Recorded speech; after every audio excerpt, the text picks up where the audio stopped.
नमस्ते। अभी अभी काफ़ी बच्चों ने एंट्रेंस एग्ज़ाम दिए हैं। कुछ लोगों का सिलेक्शन होगा, कुछ लोगों का सिलेक्शन नहीं होगा। वो सब लोग जो अगले साल के लिए तैयारी करें, वो मेरा ये वीडियो ज़रूर देखें। मैंने अपनी लाइफ में 4 एंट्रेंस एग्ज़ाम लिखे और अपने बहुत सारे ऐसे दोस्तों से, ऐसे डॉक्टर्स से पूछा कि ऐसा क्या था कि आप सेलेक्ट हुए और आपके अंदर क्या ऐसी खासियत थी जो बच्चे में होनी चाहिए कि हम आगे बन के डॉक्टर्स, इंजीनियर्स या किसी हाई एंट्रेंस एग्जाम को क्रॉस करें। तो एंट्रेंस एग्जाम को तोड़ने का नुस्खा बता रहा हूं आज। सबसे पहली चीज आपको स्टोरी से शुरू करूंगा। एक आदमी ने भगवान की बहुत उपासना करी। भगवान जी प्रकट हुए और पूछा कि बोलो तुम्हें क्या चाहिए। तो बच्चे ने बोला मुझे शौक दे दो। तो उसने बोला किस चीज का शौक? उसने कहा डॉक्टर बनने का शौक। तो भगवान जी परेशान होकर पूछे कि अगर तू मुझसे डायरेक्टली डॉक्टर बनने के लिए बोल देता तो मैं तुझे डॉक्टर बना लेता। बच्चा बोला अगर शौक आ गया तो मैं जिंदगी में कुछ भी कर सकता हूं। तो ये पहला सीख है मेरी, जिसे कहते हैं शौक। शौक या लव या इसके बगैर मैं नहीं रह सकता। जब तक पढ़ने का पैशन, जब तक वो चीज अचीव करने का पैशन नहीं है, तब तक सब चीज अधूरी है। तो सबसे पहली चीज आपको शौक होना चाहिए उस चीज को करने का। माता पिता जबरदस्ती किसी बच्चे को एंट्रेंस एग्जाम में तैयारी करा रहे हैं, ऐसे बच्चों का सिलेक्शन होना मुश्किल हो जाता है। और दूसरी चीज, मैंने लोगों से पूछा कि जब हम, इवन मैं खुद, क्या हम अपनी 5th क्लास में, 6th क्लास में, 7th क्लास में हमेशा टॉपर रहे? जितने भी कामयाब डॉक्टर्स जिनके साथ मैंने आज बात करी, उन्होंने मुझे बोला कि हम मीडियोकर होते थे। हम लोग मीडियोकर होने के बाद भी आगे बढ़ कर के डॉक्टर्स, इंजीनियर्स कैसे बन गए?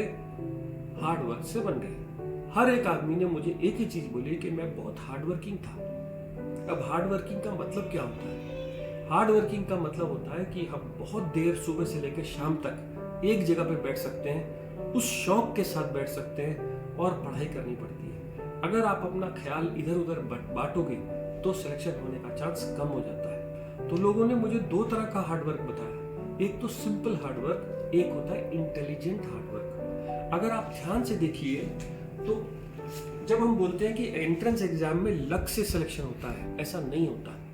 देखिए एंट्रेंस एग्जाम में 100 सवाल आते हैं, जिसमें से 80 सवाल हर पिछले 5 साल में रिपीट क्वेश्चन आते हैं। 80 सवाल। 10 सवाल ऐसे होते हैं जो कि नए एग्जाम में नए सवाल आते हैं और 10 ऐसे क्वेश्चंस होते हैं जिनको कोई भी सॉल्व नहीं कर सकता। ये डाले ही इसलिए जाते हैं कि इनको टच ना किया जाए। जो भी लोग हार्ड वर्क करते हैं या स्मार्ट हार्ड वर्क करते हैं, वो सबसे पहले ये देखते हैं कि मैं ये 80 सवाल में से एक भी सवाल गलत ना करूं। ये कौन से सवाल हैं? जो पिछले साल आ गए, जो पिछले 5 साल 10 साल में रिपीट हो गए।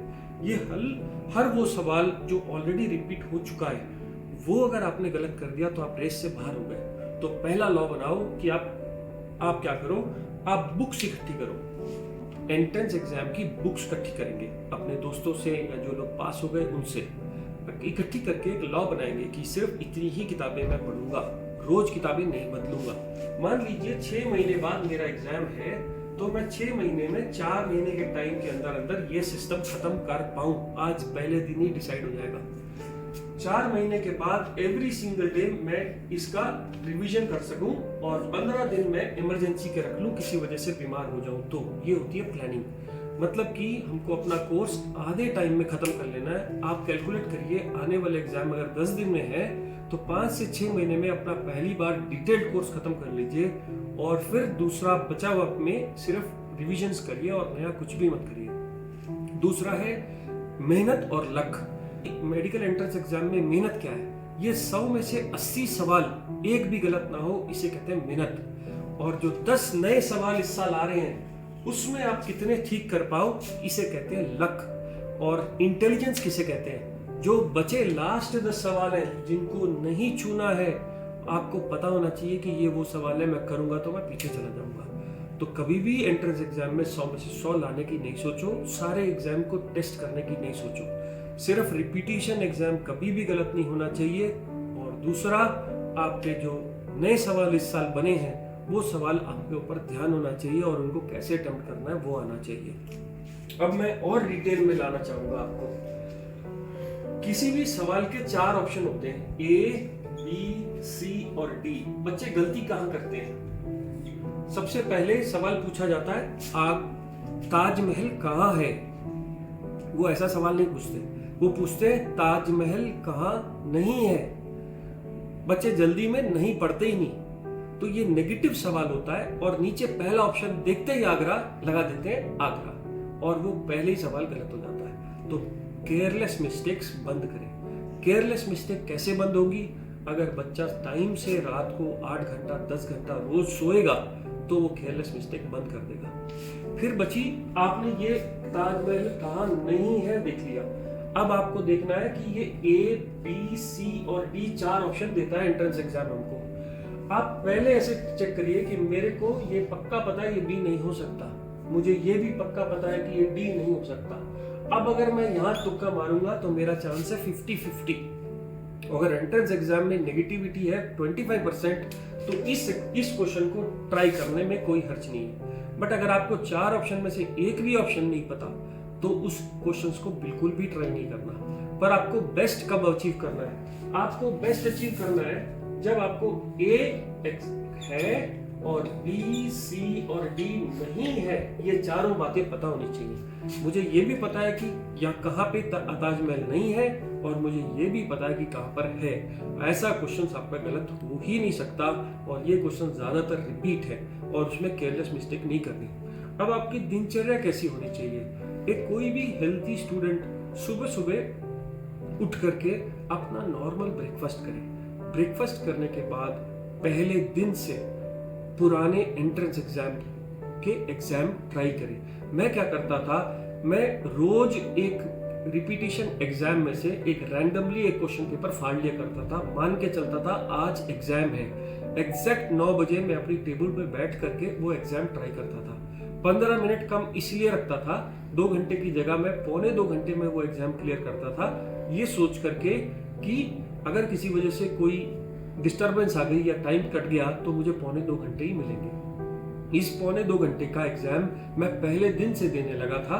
1 साल के बाद एग्जाम है, मुझे पता है मैंने अभी तैयारी नहीं करी, मुझे पता है मुझे अच्छे से नहीं आता, बट आज मैं ये एंट्रेंस एग्जाम देके ये देखना चाहता था, पहली बात कि मैं कैसे बिहेव करूंगा। दूसरा, मेरी बॉडी यूज टू हो जाएगी 2.25 घंटा बैठना। तीसरा, मेरे को एक रोज की दिनचर्या बन जाएगी ये एंट्रेंस एग्जाम को देना। जैसे ही आप एग्जाम 2.25 घंटे में लिख लीजिए, उसके बाद आप आज का स्कोर निकालिए और देखिए आपने गलतियां कहाँ कहाँ करी। आपका स्कोर मान लीजिए 50% आया और इसमें सिलेक्शन नहीं होता, वो मैं जानता हूँ। जब आप रोज एंट्रेंस एग्जाम देने लगेंगे हर दिन सुबह, तो जो एग्जाम वाला दिन होगा वो आपके लिए नया नहीं होगा।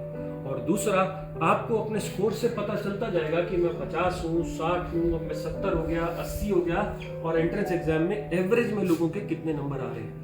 जो रिपीट एग्जाम्स जो कुछ ऑर्गेनाइजेशंस एग्जाम कंडक्ट कराती हैं, या जितने भी एंट्रेंस एग्जाम के सारे क्वेश्चंस, उन सबको अटेम्प्ट करके देखिए, क्योंकि आपको जितना एक्सपोजर होगा आप अपने एग्जाम में उतने ही ज्यादा परफेक्ट होते चले जाएंगे। तो रोज एग्जाम देना है सुबह उठ के 9 से 12 से 1 बजे तक आपको वो क्वेश्चन एग्जाम चेक करने हैं, और 1 बजे के बाद 1 बजे से लेकर के रात 9 बजे तक आपको अपनी रूटीन पढ़ाई पे वापस चले जाना है। कोशिश करना अपने सब्जेक्ट्स को डिवाइड कर लीजिए, और मैं कितना टाइम किस सब्जेक्ट को दूंगा और कितना सब्जेक्ट इंपॉर्टेंट है, कितने नंबर के क्वेश्चंस पूछे जाते हैं और कितने रिपीट आते हैं, इसके ऊपर डिपेंड करेगा आप अपना कितना टाइम उस सब्जेक्ट को दे रहे हैं। कोशिश करते जाइए कि एक एक सब्जेक्ट 1-1 महीने में कंप्लीट होता जाए, अगर आपके 6 सब्जेक्ट्स हों तो। उसके बाद आपको हम्बल होना है, ये बड़ा एक इंपॉर्टेंट एस्पेक्ट है, हम्बल होना। कभी भी बहुत ज्यादा पढ़ के ये मत सोच लेना मेरा सिलेक्शन होगा, 100% ही होगा, क्योंकि कॉम्पिटिटिव एग्जाम में 100 में से 4 लड़के ही लेने वाले हैं। इसलिए अगर आप इस साल भी अगर आप नहीं आ पाते तो आप अगले साल के लिए अपनी गलतियों को, अपनी कमियों को, अपनी स्ट्रेंथ और अपनी वीकनेसेस को आइडेंटिफाई करिए। मेरी क्या स्ट्रेंथ थी, मुझे पता था कि अगर 100 में से 80 सवाल रिपीट आएंगे वो तो मैं मिस ही नहीं करूंगा, वो हो ही नहीं सकता। और अगर किसी वजह से मैंने 5 रिपीट सवाल गलत कर दिए तो मैं वो एग्जाम वहीं पे वाइंड आउट करके घर चला जाऊंगा, क्योंकि मुझे पता है दूसरे बच्चे मेरे से आगे निकल चुके हैं। दूसरा, जो नए क्वेश्चंस आएंगे उनको बहुत टेंटेटिवली और बहुत सिलेक्टिवली ट्राई करूँगा, क्योंकि मुझे पता है नेगेटिव मार्किंग में मैं नीचे जा सकता हूँ। और तीसरा, मुझे पता है मेरी कमजोरियाँ क्या हैं। मुझे पता है कि अगर मैं सेक्रेटरी का एग्ज़ाम ट्राई करूँगा, वो क्वेश्चन मेरे से गलत होगा और मैं उसी में वीक हूँ, या तो उसमें ज़्यादा टाइम देकर, अगर टाइम इफेक्टिव नहीं हो पा रहा तो वो सब्जेक्ट को छोड़ो और ऐसे सब्जेक्ट पे हाथ मारो जिसमें ज़्यादा से ज़्यादा मार्क्स बनते हैं। Have faith, there is no shortcut to hard work. ये हमने बाद में आके सीखा कि ये एंट्रेंस एग्ज़ाम का एक रूल है। ये उन्हीं लोगों को चूज़ करता है जो लोग उसमें रहना पसंद करते हैं। End of the day medical या इंजीनियरिंग बहुत डिमांडिंग सब्जेक्ट्स हैं, जिसमें सुबह 9 से रात तक 9 तक काम करना पड़ता है। जो लोग ऐसे एप्टीट्यूड के साथ काम करते हैं, जो 12-12 घंटे बैठ के पढ़ते हैं, वही लोग आगे इस ब्रांच में भी कामयाब हो पाते हैं और आगे आने वाले एंट्रेंस को भी दे पाते हैं और सेलेक्ट हो पाते हैं। मेरी हर बच्चे से ये गुजारिश होगी कि इस वीडियो को 4 से 5 बार ज़रूर देखो, क्योंकि छोटे छोटे बहुत सारे मैंने ऐसे पॉइंट्स बोल दिए जो एक बार में समझ नहीं आता। ये वीडियो आपको इस बात की गारंटी देता है कि अगर आप ये सब चीज़ें फॉलो करेंगे तो आपका एग्ज़ाम में पास होने का चांस बहुत ज़्यादा बढ़ जाएगा। मेरी आपके लिए शुभकामनाएं और मेरा ये मानना है, आप ये रूल्स आज फॉलो करो तो आप आज से सिलेक्टेड कैंडिडेट हो जाते हो। Be humble, be kind and try to follow your passion. नमस्ते।